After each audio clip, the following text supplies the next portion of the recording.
What's up, everybody? It's your boy Lil Donnie from the Wild Bunch.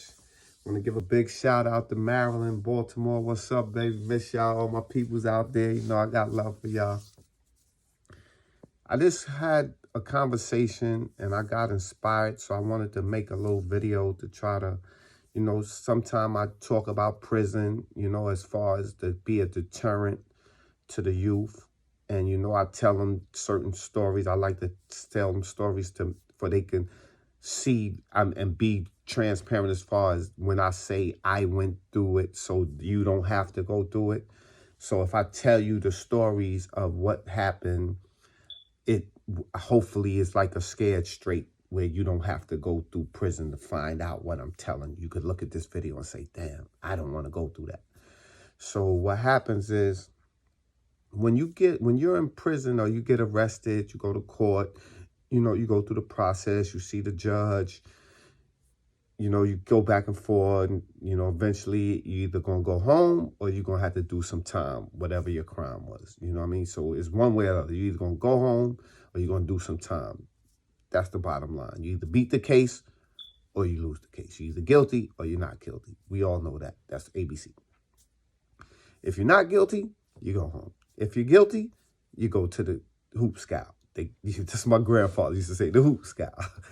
And you either go for 30 days, a year, 30 years, 20 months, whatever the case may be, you're going to go do some time. Now, if you do like a year, 30 days, whatever, you might go Rikers Island. If you got like 5 years or 2, 3, well, they used to have 1 to 3. If you have like a state bid where you're going up to state, you got to go upstate.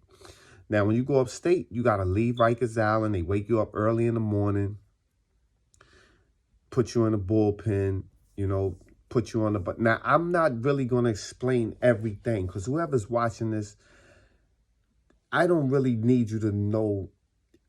Maybe I should explain step by step in more detail. So I am going to try to do that. They wake you up 5 o'clock in the morning, sometimes 4 or 5 o'clock in the morning. And if you go on Rikers Island, you got your time, you got sentenced, you're going up to state prison, upstate New York, wherever, they got mad places up there where they have people housed. It's state prison facilities, so they wake you up early in the morning.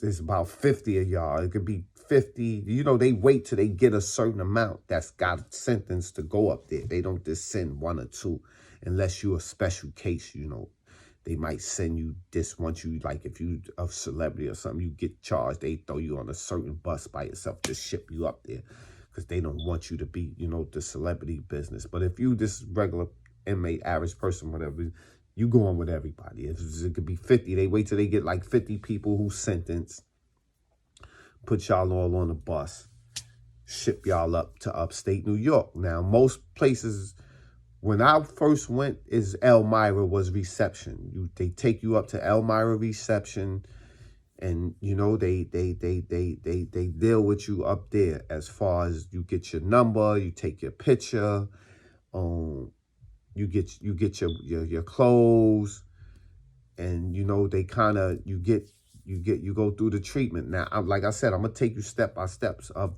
the actual treatment because this is what I want y'all to hear, because I don't want y'all to go through this. I want you to hear what they do to you when you get up there. And it's not,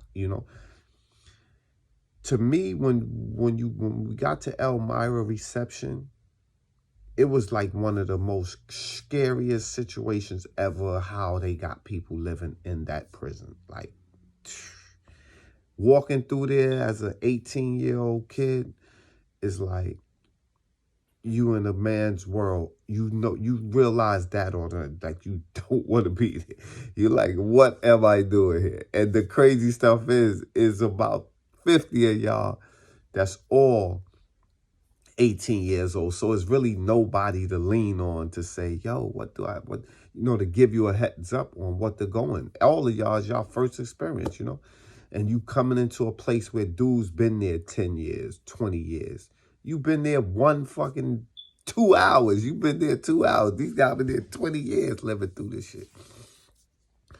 So when they walk us in to the facility, and I don't really remember, not, you know, because I'm just trying to be honest and real. Like I said, it was dangerous, it was scary, it was everything, your nerves, you don't know nothing, you never been, there's no way to prejudge nobody, there's no stories to tell. And any stories that you hear before you get to that situation is a lie probably. So it's something you gotta go through, you know, personally. But I don't want y'all to go through it. So I'm trying to tell you this way so you don't go through this. Don't do no crime. Don't break the law, you know. Go to school, live your life the right way, figure it out that way. Like, don't go through the prison system. So like I said, now I gotta call y'all back. I gotta talk to y'all later.